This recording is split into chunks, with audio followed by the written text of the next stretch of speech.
It's been a pleasure to be here today, and I should correct one of Matt's statements. I love hearing jokes. So I hope, brace yourself for this presentation. We'll see. I'm here to talk about urban farms, and urban farms are cropping up all around the United States, and they are satisfying our appetites for in more than one way. And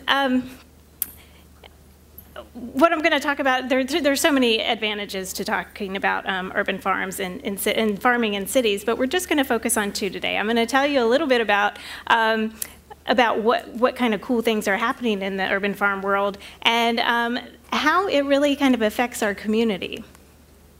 This is the before shot of our urban farm. It's called Raleigh City Farm, and I'll show you some after pictures in a little while. But to transform this vacant lot into something that you can eat and nourish our body takes a lot of ingredients, and you might be surprised that you could be one of those ingredients without even getting dirty. So let's take a look at some of the urban farms around the area. This is Brooklyn Grange in New York, and they're in their second and a half year, and this is a rooftop garden, and they're on their second one coming up, and they've also recently started an apiary bee farm. And then this is City Seeds in St. Louis, Missouri, and this is a really unique program. They partner with an overarching program, and they do job training for inmates that are reintegrating into the system, and we heard that with AJ earlier on today. And they also for the chronically homeless, they help train. This is one of the neat things about urban technology. It's that it's not your grandpa's farm, right? We've got lots of technology coming up, and we can use that in really interesting ways. This is from Greensgrow, and it's an old shipping container. This is in Philadelphia, and they're growing hydroponically, so they're growing plants with nutrient-rich water instead of soil. And then you'll notice up on the top, they've got a living roof on the top of it, and that's helping to insulate it. And they also have a solar panel up on top, and that is helping to power what's inside, which is an office. They've been open actually 15 years now, and that's just one of their design competitions. This is right here in North Carolina. This is an example of aquaponics, and it's growing food and fish in a symbiotic system. And this is at Interfaith Food Shuttle right down the road. This is in Pittsburgh, North Carolina, and it's through Piedmont Biofuels, and it's where sustainable agriculture meets renewable energy. And what they're doing here is called solar double cropping. And what's happening is that the solar panels are shading some of the plants, and so 50% of the sunlight will go through to the plants and nourish them, and then 50% is captured as energy. I saw their prototype 2 years ago, and it was literally just 2 heads of lettuce underneath one solar panel, so you can see how much advancement can happen in a couple of years. It's really quite amazing. So technology can also be used to actually get the food where it needs to go, and this is a mobile food truck, and that's also part of Greensgrow, but we have one here called Lomo Market. So those are also popping up. This one seems a little bit futuristic, but it might surprise you to know that this is going to be built in 2013, and it's called Plantagon, and it's going up in Sweden, and it's a greenhouse, and they use energy. They will use innovative techniques to harness the energy and the waste products and the light to be able to grow lots and lots of food. In fact, by 2025, they hope to feed about 400 million people with their designs. And they just signed a memorandum of understanding with a university in China. So we're interested to see what new things will happen from them. So why all this interest in growing food locally?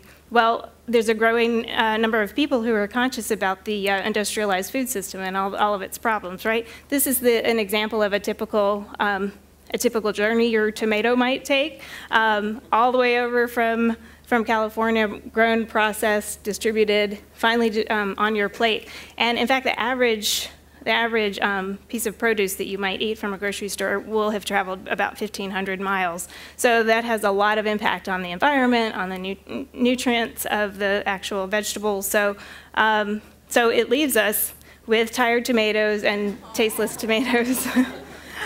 But what urban farms can do is that they can shrink that process. The last map that we saw was of the United States, and this is of North Carolina, and all of that can happen in one little area, that whole process. So it's really a light, resource use intensive process. And that leaves you with tasty tomatoes and delicious and nutritious stuff.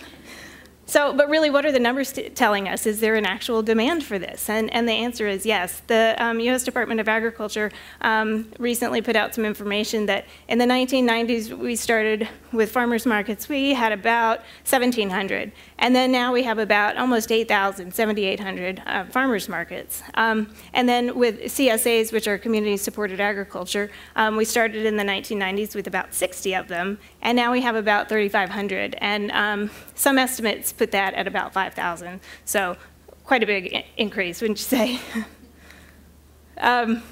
So what will that do to the local economy? What would actually happen if people started to, more and more people started to eat locally? And there was there's an economist at the Leopold Institute in Iowa who came up with these numbers with he calls it the power of 5. And so if 25% of the population, just a fourth, ate 5 vegetables from locally sourced, it would inject 300 million into the economy, 3,800 jobs, and all that can be done on 30,000 acres. So that's pretty impressive.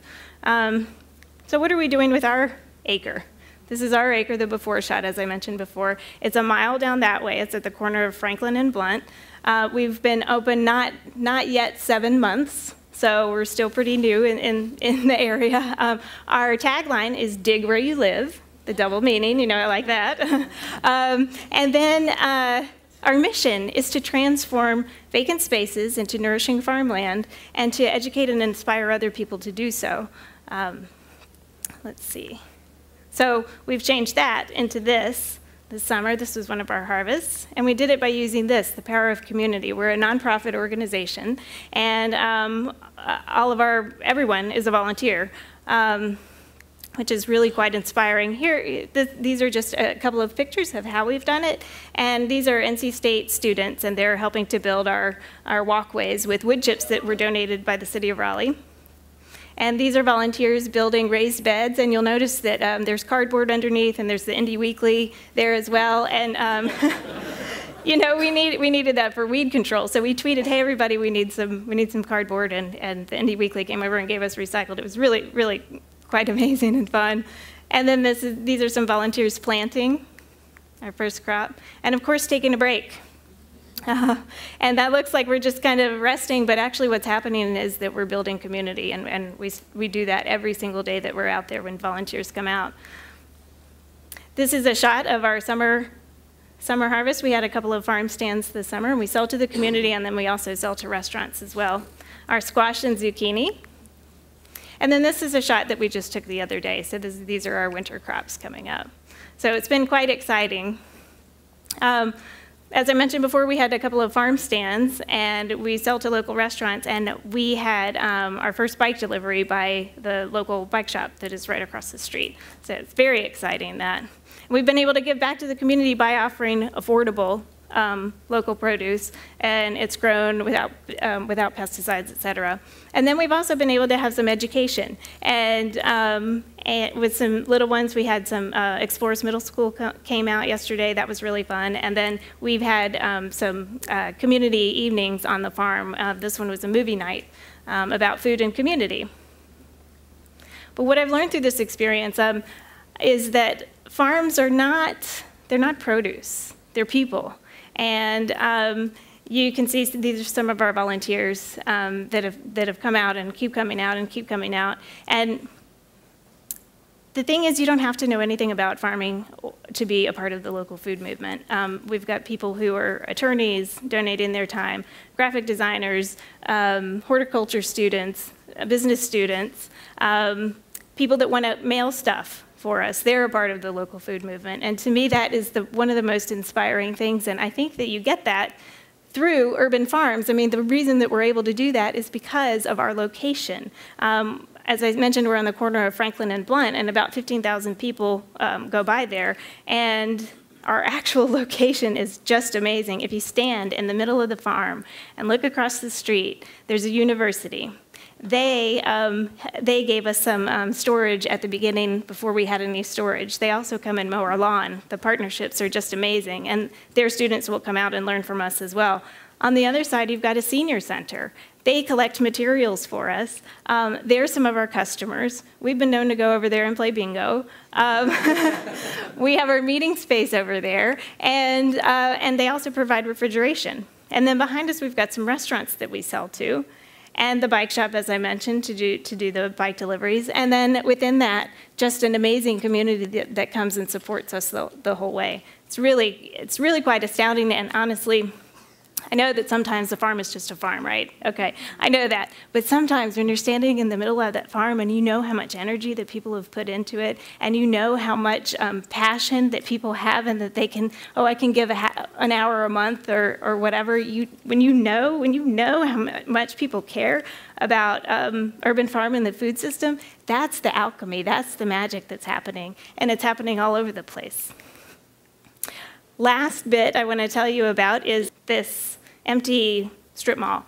Well, our farm is, we rent it from Hami Properties, and that land used to have townhomes on it, and they got raised and everything, and that has been empty for a while, and so has the strip mall. And so since we've moved in, there have been conversations and actions towards, in fact, the sign just went up the other day, of a restaurant moving in and a bakery moving in and some other local artisans moving in. So it's really revitalizing the neighborhood. And that in itself is also some magic as well. So is it worth it? Sometimes I say, sometimes I don't know, actually. All right, it's a lot of work. It's a lot of work. And truth be told, I'm not a farmer. I'm into the more business aspect of it. I don't really like the farmer tan.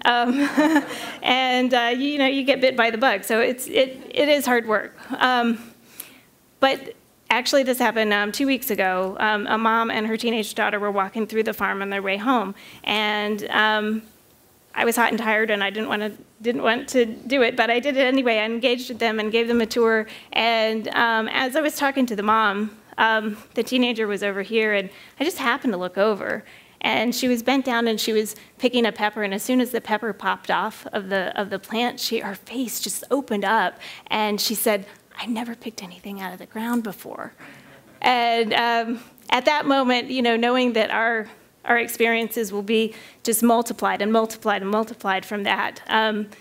Yes, it does make it worth it to me. So I encourage you, whatever skills you have, whatever impact you might want to give to the local food movement, wherever you are, I really do encourage you to dig where you live. Thank you.